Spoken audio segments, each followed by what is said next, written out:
Kia ora. Welcome to Shared Lunch, brought to you by Sharesies with BusinessDesk.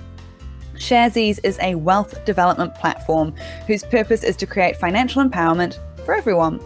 My name is Frances Cook. I am the investments editor for BusinessDesk, and we have a special offer for Sharesies investors from BusinessDesk.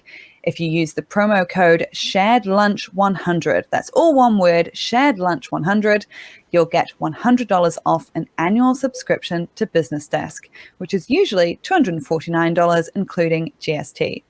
The offer only applies to new BusinessDesk subscribers, can only be used once per subscriber, and can't be used with any other discounts. Now, before we get started, here's some important information. Investing involves risk. You might lose the money you start with. We recommend talking to a licensed financial advisor. We also recommend reading product disclosure documents before deciding to invest. Everything you're about to see and hear is current at the time of recording. Now, also just a quick reminder, if you have questions for our guests today, you can submit them through the Ask a Question button down below. Don't leave questions in the discussion area as they are likely to get missed. I don't want to miss them. I am always impressed by the questions that you guys send through, so use that Ask a Question button. Please do be kind and respectful towards our guest and your fellow viewers. Otherwise, we will unfortunately take steps to remove you from the webinar. Now, today we are joined by Leonard Sampson. Leonard is the Chief Executive of the Port of Tauranga. He was appointed to the role in July of last year after a short stint as the Chief Operating Officer. He's held senior positions at KiwiRail and Mainfreight and Carter Holt Harvey. So welcome, Leonard. Kia ora, Francis, and thank you for having me. Oh, thank you for coming on. Now, as I just mentioned, you came in as the new CEO midway through last year. How's it been so far, and is anything different from what you expected? Look, yes. So the short answer is yes. It's a challenging time in the current environment. I'm sure everyone's aware of the current challenges in the supply chain globally from relating to COVID, and so that's something that we've had to battle with over the past 12 months. And as it looks like at the moment, something that we're certainly going to be challenged with over the next 6 to 12 months moving forward as well. But I was fortunate to have been with the business for now 8 years, joining in as the commercial manager role, chief operating officer, and now chief executive. So in that respect, I knew what I was getting myself into. Yeah, well, of course, the previous CEO was there for, I believe, 15 years. And I think when someone new comes in, it is that tension, right, between having fresh eyes on any issues versus continuing successes that you've had. So what are you wanting to continue for Port of Tauranga, and what are you wanting to change? Sure. Look, I think by any metric, Mark Keynes, who was my predecessor, they performed fantastically well. The business is really grown from a small regional port in New Zealand to become New Zealand's largest port. We do now, over 40% of New Zealand's containers actually move through the Port of Tauranga, far in excess of what it was when Mark joined. We do just over 1.2 million containers per annum through the port. And so in terms of, I guess, elements of the business that I'd like to continue, really to continue on in the legacy that Mark and the team have created, but also, I guess, where we are as a business, really looking to go and develop and to grow the infrastructure here at Port of Tauranga, and obviously with our investments in Ruakura and in Northport as well, to looking to try and really provide a bit more of an integrated Upper North Island supply chain. Yeah, you mentioned there about how much the port has grown. I mean, you're coming in at a time when the port is really quite successful. I don't think it's controversial to say that. You've overtaken Ports of Auckland to become the largest port in the country. You are beating them on container volume, revenue, earnings, and market value. You also have less debt. So what strategies have you been using to build up those quite impressive stats? And to be honest, do you think you can keep it up? Well, look, it's a challenge. I'm fortunate I have been here for a period of time now. I think, from a company perspective, I guess the strategy really has been customer centric. Our long-term partners, customers, the likes of the Fonterras, the Zespris, the OG Fibre Solutions, or formerly Carter Holt Harvey, have been long-term partners of the port, and really what we've been able to do quite successfully is link the expansion in infrastructure and the investment in infrastructure here in Tauranga to the commitments of volume cargo from our key customers.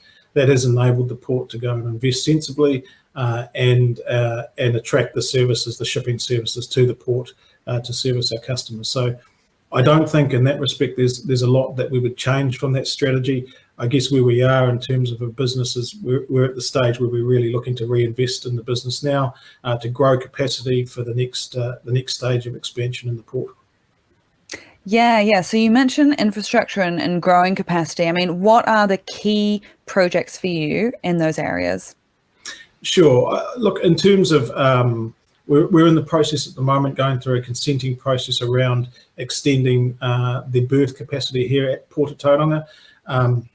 At the moment, we have operations on both the Mount Maunganui and the Sulphur Point sides. The critical investment really is a berth extension at Sulphur Point. As I mentioned before, we're now 1.2 million containers through the terminal every year. We have capacity for around 1.4 to 1.5. What we have is a planned berth extension of up to 380 metres on the Sulphur Point wharves. That is quite critical in terms of growing that capacity. So, as I mentioned before, we're in the process of undertaking a consenting process at the moment to achieve those consents and build the berth and infrastructure behind it. Yeah, that extension you mentioned, I feel for you guys a bit on that. I think it's putting it mildly to say that it's been slow progress, and it's been quite a difficult one. So it has been, correct me if any of this is not right, but planned since 2018. The port has said that you might run out of capacity in 2024, 2025 if your current growth continues, and the berth would take about 2.5 years to build. So you are really coming up on that deadline. Where are things at from your point of view now, and how close to crunch time are we? Sure. Well, look, it is critical. We are at the moment in the process moving through the Environment Court. So it is something that, yes, it has been planned since 2018. I guess I'll go back a little bit earlier, Francis. It's been in the regional coastal plan since 1991, and again in the regional environmental coastal plan updated in 2003. So this is not, effectively what we're looking to do is to build berths on existing wharf land. We already use the land for container activity and log storage activity at the Mount Wharves, and what we're looking to do is to build the berths on those terminal areas. So it's been planned for quite some time. It has been a challenging process. We did apply for the shovel-ready process under the government shovel-ready process through the COVID legislation. Unfortunately, we were not accepted in that, and a reason for applying really was around to try and provide some resilience in the Upper North Island supply chain. But as you've rightly pointed out, in terms of those timeframes, they are about right. We do run into some real capacity constraints over the next 2.5 years if we aren't successful in obtaining consent soon. So where has it been running into problems? Is it that people don't like where you want to extend it? Is it environmental concerns? What has been causing the holdup? And do you think there are any merits to those concerns? Oh, look, I think there's a vast array of reasons, Francis. What I would say is that the current regulatory framework from a consenting process can be quite cumbersome. Just as a process in itself, and I guess in that respect we've been really open and forward with the government in terms of looking forward to what might be some changes in the RMA process, but also from a New Zealand Inc. perspective and prioritising key pieces of infrastructure which we really think this one ticks the box, which is essentially what we saw the ability to do with the shovel-ready and the fast-track legislation. Unfortunately, at that time, it wasn't something that was considered a priority. So we're just working through the process that we are at the moment, and I'm hopeful that we'll be successful in obtaining a consent later this year, and then we can get on to building a berth very quickly. Okay, so what things are you focusing on in order to make your case that this is a good idea for, as you say, New Zealand Inc.?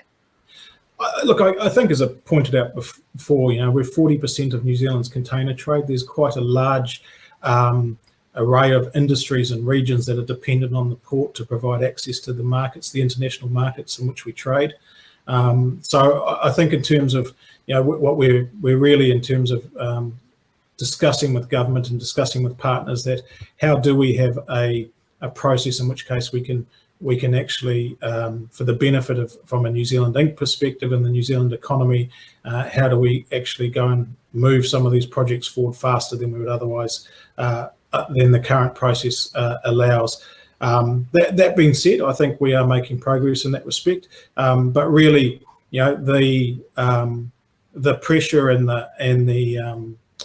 the priority really is coming from our customers. So our customers being very vocal, the New Zealand Shippers Council, Zespri, OG, Fonterra, a number of our customers, and really saying, look, this is something that's quite critical to their businesses, and obviously the growth in their businesses as they look to continue to grow their trade in export markets. Yeah, I would say, we had a few weeks back, we had Chris Meehan from Winton Land on Shared Lunch as well. And he expressed quite substantial frustration with the Resource Management Act and how that has impacted his business. Do you have frustrations there? Do you think we need to change the consenting process? How would you see it changed if you would like to see changes? I think, as I mentioned before, Francis, I guess from our perspective, it would be helpful to have a framework that puts some clear timeframes behind going through a process. That's not to circumvent the process or to shortcut it, but just to actually put some specific timeframes around when we can receive decisions. Certainly, that's an element of what the fast track legislation was created, and I think whilst it was created for COVID, it's something that can be used moving forward to continue to prioritise key pieces of infrastructure from a New Zealand Inc. perspective. Okay, changing tack a little bit. You mentioned about, the supply chain. Clearly, Port of Tauranga, a huge part of our supply chain. COVID has caused massive problems all around the world. At various times, we've seen ports clogged up, ships waiting, unable to dock, sometimes many, many ships, or the other way around, containers stacked up on a port, unable to leave. So how has all of that impacted Port of Tauranga, and what are you expecting to see in the coming months on that front? The impacts have been significant from a port perspective, and probably the best way I can describe it is that the container shipping industry would largely work like a bus schedule. So there was a published schedule, and a ship would run in a rotation, calling at various ports in New Zealand and then going to its international markets. That would run pretty much on time to a fixed schedule. Since October 2020, there has been no schedule. So the best way I can describe it, for a weekly service from North Asia, so for example from Shanghai via Australia to New Zealand, and then back to North Asia, that would typically take in the range of 6 vessels into the service, and each vessel would take 49 days to do a rotation. On that basis, you would have a weekly service calling New Zealand. What's happened is that service, due to congestion in all ports, and in particular some of the challenges in Asia, that service is now taking 60 odd days. So what it means is that that vessel's taking 60 odd days, and so what it means is that whole service is taking effectively 8 to 9 voyages or sailings out of its schedule. That in itself is reducing capacity from a New Zealand importer and exporter perspective, and effectively what that does is it creates congestion at the port.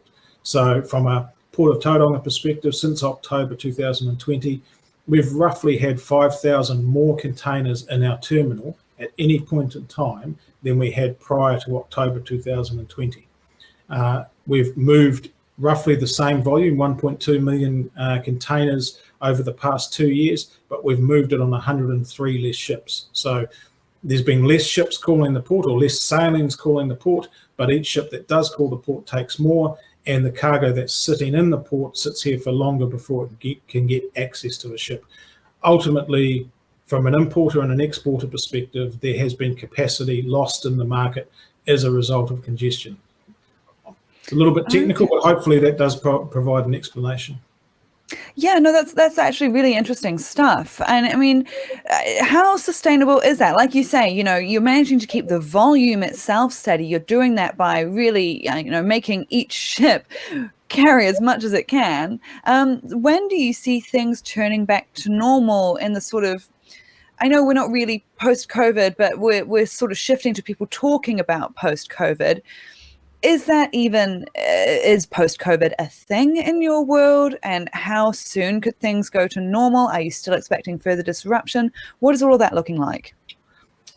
This time last year, we had a number of commentators and shipping lines making statements that we were expecting to see the second half of 2022 some level of normality return. And that really was a function of the world opening up, people returning to trade, returning to services, so traveling, and as a result of the return to services, a move away from some of the goods. So, at a very macro level, with the world shut down, and instead of traveling, the world consumed more goods, and those more goods globally created greater levels of trade. Hence the congestion in the supply chain, because there were a lot more than what there would normally be under a pre-COVID world. I guess we fast forward to where we are now, and in terms of looking forward as to what it may look like in the future, I guess the challenge really is that it's a question of how long it's going to take. The second half of 2022 is now looking unlikely. We've been told by a number of shipping lines globally that they're unlikely to be able to make their agreed schedules this calendar year. And so really we're at this stage, we're probably looking Q1 or possibly mid-year next year, 2023. I think the added complication, which people will be aware of, causing global supply chain disruption is the challenges obviously with Russia and Ukraine. Yeah, I was just going to say, the war in Ukraine, it has surprisingly wide-ranging impacts. So has that had any direct effects on your business or indirect? What's happening there? Not so much directly. I mean, there's a relatively small proportion of trade that would go via Tauranga to the likes of Russia. But that being said, where we are seeing it is, again, in terms of vessels being taken or trade being taken out of those traditional markets in Ukraine or Russia, and then needing to be deployed in other markets. And what that's essentially doing is it's taking capacity again, diverting it to new markets. Not a lot from a New Zealand perspective, but we feel the impacts, because what it ultimately means is that it focuses more trade on fewer global hubs around the world, and so you see increased congestion in ports, in particular in hub ports in Southeast Asia, for example, in Singapore, and increased congestion in North Asia and the US. Right. Interesting. Okay. And as you've managed to keep those volumes somewhat steady, and your half-year results showed net profits actually up 15%. So in the midst of all of this disruption, how hard is it to achieve that? And do you think you're going to be able to keep those profits going up? Or is it, with all of this disruption coming, it could be going any which way in the future? Sure. Look, I think the team have been working really hard, and I think trade, moving the volume and continuing to move the volume has been challenging. I guess from a port perspective, what we've tried to do is to do things a little bit smarter. We have some resilience in our business with our subsidiary and associate business. So whilst with Port of Tauranga, the business, we also have a 50% ownership of Northport and a 50% ownership of Prime Port and Timaru. Those businesses have been going well. We have a joint venture business where we Coda, a transportation business, which has been running really well. And similarly with our inland ports business in Auckland and Christchurch, both have been performing well. So in some respects, it's been good to see the resilience of the business overall, not just the dependency in terms of the parent.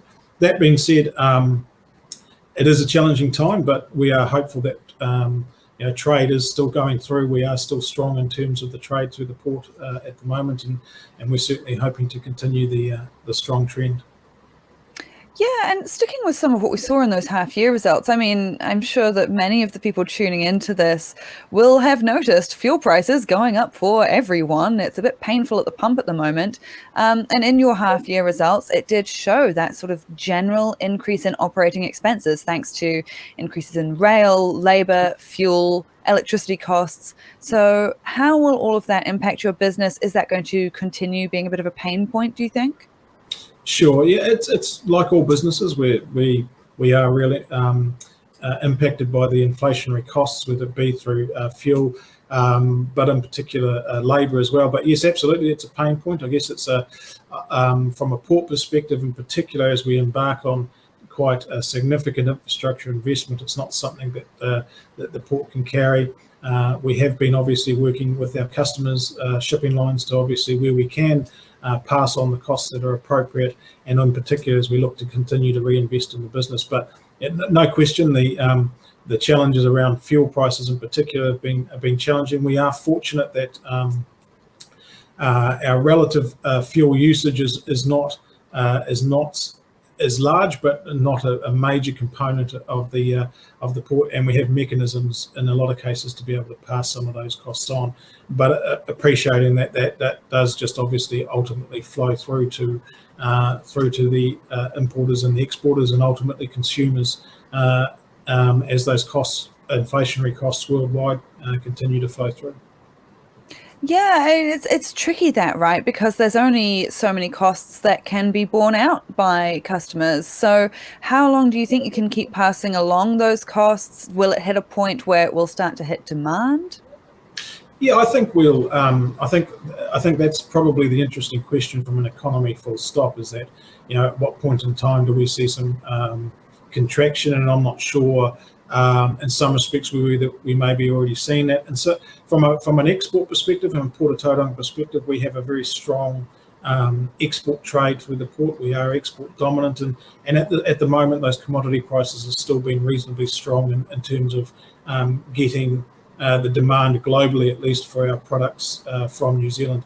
I think where we see it a little bit is we see a small slowdown in some of the imported demand, and again, that corresponds with, yes, inflationary cost increases, but also a market where we are seeing borders open up and some of the travel restrictions ease.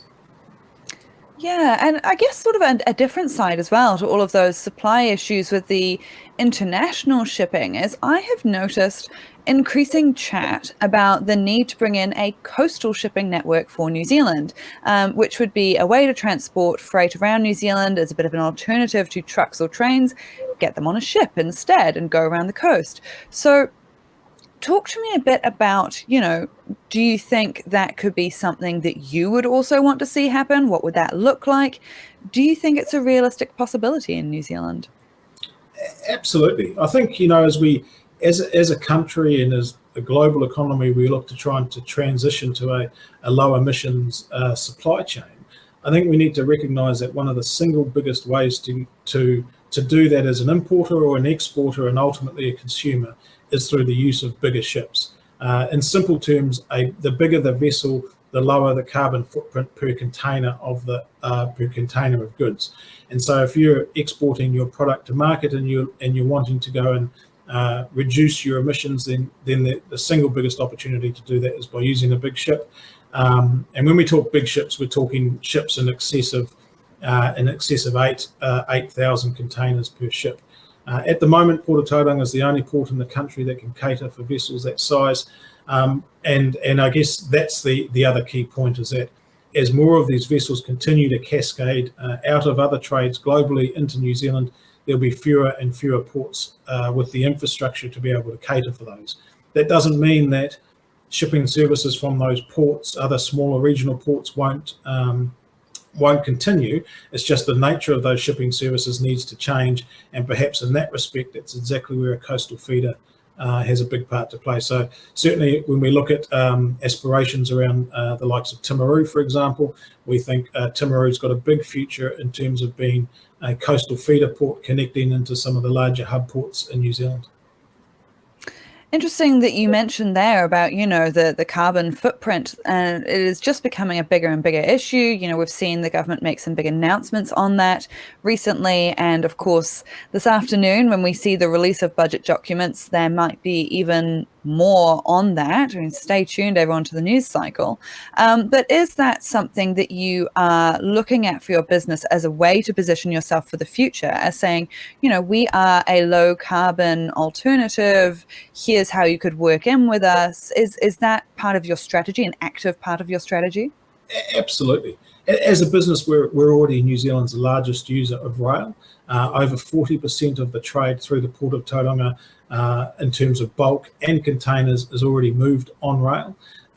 So rail is a big part of our strategy. We are developing an inland port at Ruakura, the Ruakura super hub there, 480 hectare development with the inland port piece that we're looking to develop with Tainui Group Holdings is up to 30 hectares.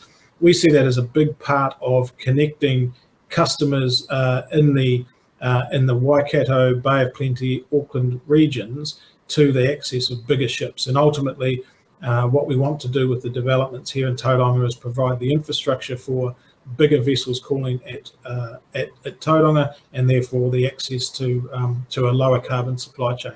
And that ultimately is a big part of where the Port of Tauranga strategy. All right. Well, we're somewhat starting to run up against time, but there's another question that I really want to mention to you because I think it's an important one. You have plans to bring in more automation, and not to give Ports of Auckland too much of a kicking in this conversation, but we've seen severe difficulties there when Ports of Auckland started bringing in automation. So run me through what your automation plans are, what's similar, what's different, and have you been keeping an eye on what's happened in the Auckland experience to learn what you can from that? Sure. It's been 2 years now. We've been progressing slowly down a path towards automation.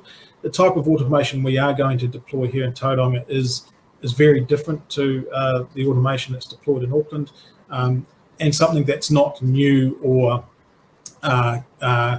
completely cutting edge. So what we're looking to deploy is a concept called auto stacking cranes, or ASCs. They're effectively blocks of cranes that operate on concrete rails. So, and each block has 2 cranes, and the blocks are 9 containers wide and up to 6 containers high.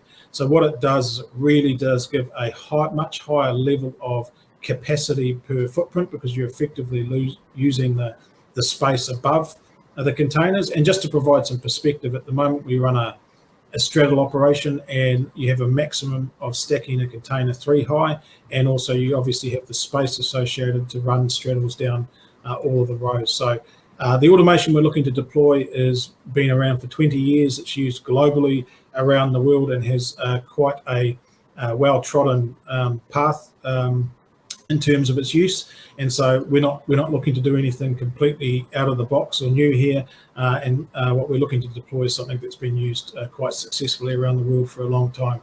And so we're a long way down that path, and we're hopeful to conclude. We're just out at the moment talking to a number of vendors, and we're hoping to conclude an agreement to bring these into the country later this year. Oh, exciting stuff. All right. And I will say to those who are tuned in currently, we are hitting the end of when I will be asking questions. So jump to that Ask a Question tab. If you have a question, chuck it in there, and also upvote the questions that you guys want to see answered, because then I know what to make a priority for you guys. Now, before we jump to those audience questions, though, the last one from me, in the next 12 months, what are you keeping an eye on? Do you have an expected highlight and also an expected low light? Sure. Look, our focus, Francis, for the next 12 months is really making sure that we can deliver on some of those infrastructure developments. So really to ideally to conclude the consenting process and to actually get the berth consented and construction underway. We'd also like to go and at least be a long way down the path of concluding the automation project. We're not expecting, with lead times, that we don't expect that both of those projects unlikely to be completed before 2024, mid to late 2024, but we'd be certainly like to be a long way down the path in that respect. So that's certainly a priority from a business perspective. I guess in terms of some of the challenges, I guess really is trying to understand a little bit about what post-COVID looks like, and obviously keeping an eye on what global trade is doing, and some of the early barometers globally as to where we might see some clouds, if you like. Yeah. Any clouds that you are in particular keeping an eye on? Oh, look, I think, again, the continuing challenges around inflation and how central banks and governments globally will respond to it, including New Zealand. I think you're right. The budget today will be quite an interesting snapshot into how the current government looks to tackle some of those challenges. Yes, definitely will be. I am hanging out for when we get the release of those budget documents. All right, let's jump in to the questions from our wonderful audience here. Let's start with this one from Chris that's had quite a few upvotes. What sort of commitment does Port of Tauranga have for the development of Northport? So in terms of the commitment there, the team in Northport are currently working through with a number of shipping lines at the moment. There's no committed services to calling, no committed container services to calling Northport, but the team are working very closely on securing some of those services. What I would say also about Northport is that the government is committed to put in a rail spur into Northport. At the moment, it's the only port that Nelson is the other one. It doesn't have a rail line connected into the port. So the government is committed around $700 million to put a rail spur into Marsden Point. At that point in time, that really will open up the opportunity for where we see Northport as an opportunity to facilitate imports into the Auckland market and move volume at scale from Northland into the Auckland region. And as a result of that, we've got some quite significant plans around a vision for growth, it's called, for Northport, which includes investment in new container handling equipment, container berths, as well as plans for a dry dock shipyard facility in Northport. And this one from Jeff has had lots more votes. There's some coming in just as we're talking. Are you impacted by labour shortages? Absolutely. It's a challenge across the sector, and particularly here in Tauranga. There's a high proportion of New Zealand's kiwi fruit is grown in the region, and obviously the corresponding labour shortages in the kiwi fruit and horticultural sector do have an impact in terms of labour shortages on port. So it is a continual challenge, and really at the moment, I guess New Zealand's very low unemployment rate is a reflection of the challenges across the board in many sectors in terms of getting enough labour to continue to operate. And again, it's another one of the reasons that moving forward that there's an element of automation that we will need to introduce in the business to provide a greater level of resilience. From Bill, I think this is quite a good question as well. In terms of revenue, will the restart of cruise ships make much difference? It will have an impact in the port. I guess the cruise into the Bay of Plenty region, it's around $90 million of export receipts, not through the port, but into the Bay of Plenty region. So as part of our social license, it's a big part of facilitating that, the cruise trade into the region. Cruise coming back, we've got around 90 odd cruise ships that we expect to see this season. Certainly booked at the moment. Whether they all eventuate, I'm not too sure, but it's a welcome return for cruise from our perspective, and will have an impact to the port in terms of volume, but also obviously corresponding revenue through the port. Yeah, and Bill has dropped in another actually great question here that's got some good amount of upvotes. What are the main constraints for the port in terms of, is it number of ships or capacity to handle or store containers or anything else? the key constraint really is berth capacity at the moment. So as I mentioned before, the piece of work that we're, or the consenting process that we're going through is to create additional berth capacity. So our key constraint in terms of capacity is ultimately that at the moment we have around 770 metres of container berth. We're looking to go and extend that by another 200 to 300 metres. And so we're just in the process of going through that consenting at the moment. But that is the constraint that we're really working hard on to try and address through the consenting process at the moment. Now, of course, we talked a bit about sustainability. This question from Fiona dives deep into that. How do you hope to implement sustainability within your port in relation to the fuel aspect? Are you looking to include electric ferries and cargo boats along with port equipment use? I think it's a great question. And as I mentioned before, our single biggest source of emissions is through the use of using diesel straddles. At the moment, diesel electric straddles, they are hybrid, but they are diesel electric and they still do burn diesel.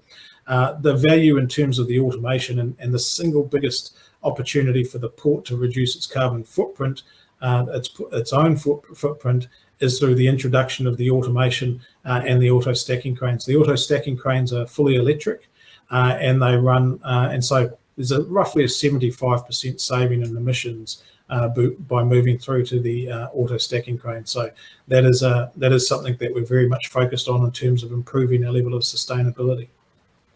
Wow, that is substantial. All right. This one from Michael as well is a great one. Thank you guys so much for these really insightful questions. Can you update us on Port's investment in the tech startup Trade Window? So it's not specifically the port. It's one of the port's major shareholders, Quayside, in terms of the Trade Window investment.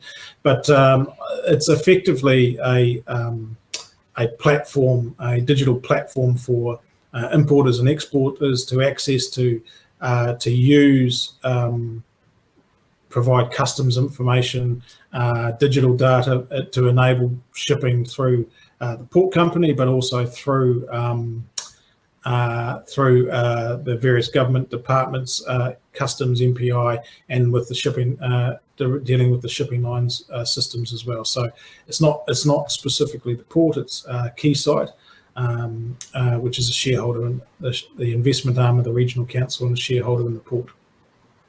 Excellent. Let's just bounce back to the labour issue again. This question from Ryan. With ports being such a specialised industry, do you find suppliers such as engineers difficult to procure? And does that force you to look overseas?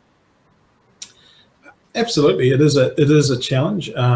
We've been fortunate enough to just recently have another engineer join our business, but look, our preference is we would really like to grow the business from within and bring business people through the business. But from a sector perspective, it is specialised, and like a number of industries, getting a number of professional people like engineers is difficult. We find ourselves competing at this stage largely nationally, but also internationally as well. But again, at this point in time, touch wood, we're in a relatively good position. All right. And this one from Terry is quite a technical question. I like it. Does the capacity of the Kaimai Tunnel affect the port's business? If the current capacity is an issue, would twin line marshalling yards on both sides of the tunnel improve the situation? So we might start there with just a little explainer of that from you for any listeners who aren't fully across that. Yeah, it is a technical rail question. Unfortunately, I did used to work at rail, so I know a little bit about where that's coming from. Look, in terms of working with our partners at Kiwi Rail, there is certainly capacity. There's a single tunnel, a 9-kilometre tunnel through the Kaimai Ranges, and as I mentioned before, roughly 40% of our total trade through the port moves via rail. So it is vital to the port in terms of getting cargo to and from the port. Now, there is certainly capacity to go and increase the volumes of traffic through the Kaimai Tunnel. Kiwi Rail have told us that there's headroom of between 40 to 50% within the capacity of the tunnel. That being said, it is a single track, and having marshalling double lines either side of the Kaimai Tunnel, whether they were double tracked or marshalling yards, would increase the capacity, greater levels of capacity through the tunnel. Because it's effectively what you would do is you would stage trains before the tunnel and then shuttle them through faster. But at this stage, it's not a capacity constraint, and we've got some quite ambitious plans for growth into Ruakura as well, and using Ruakura as a large rail hub. All right. Now, this one from Mark. Do you see shipping costs continuing to rise? It's an interesting one. I think in the short term, in the short term, I don't see a return to pre-COVID levels. I think over the next 2 to 3 years, you've got the second biggest order book of ships being built globally. So it's the second biggest order book in record, and roughly 20% of the current total global fleet of ships by container capacity is currently on order. So when that, from a pure economics perspective, when that supply hits the market, you'd expect the corresponding price points relative to supply and demand to change. So I do think you will see changes and potential reductions in shipping costs. Whether they return back to the levels of pre-COVID, I'm not sure, but there's certainly a lot of shipping capacity that will be coming on stream over the next 2 to 3 years. All right. Now, we're right up against time here, but I'm just going to sneak in this very last question, and then we can say that we answered everyone's questions. And also, this last one is a spicy one, and I do like to chuck the spicy ones in there. Lots of drugs have been captured in containers via Tauranga. How do you keep up the checking processes to keep them out of the country? Yeah, again, great question. And look, it's something we work really closely with the New Zealand Police and obviously Customs, where there's been a number of operations on the port here, which we encourage, and we encourage a strong presence from Customs on the port here.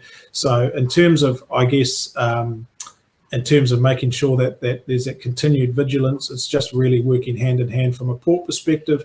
It's about making sure that if we're notified from Customs of something that they want to inspect or something they want to have a look at, or the police, that we're able to continue to make those containers available or access to the vessels available.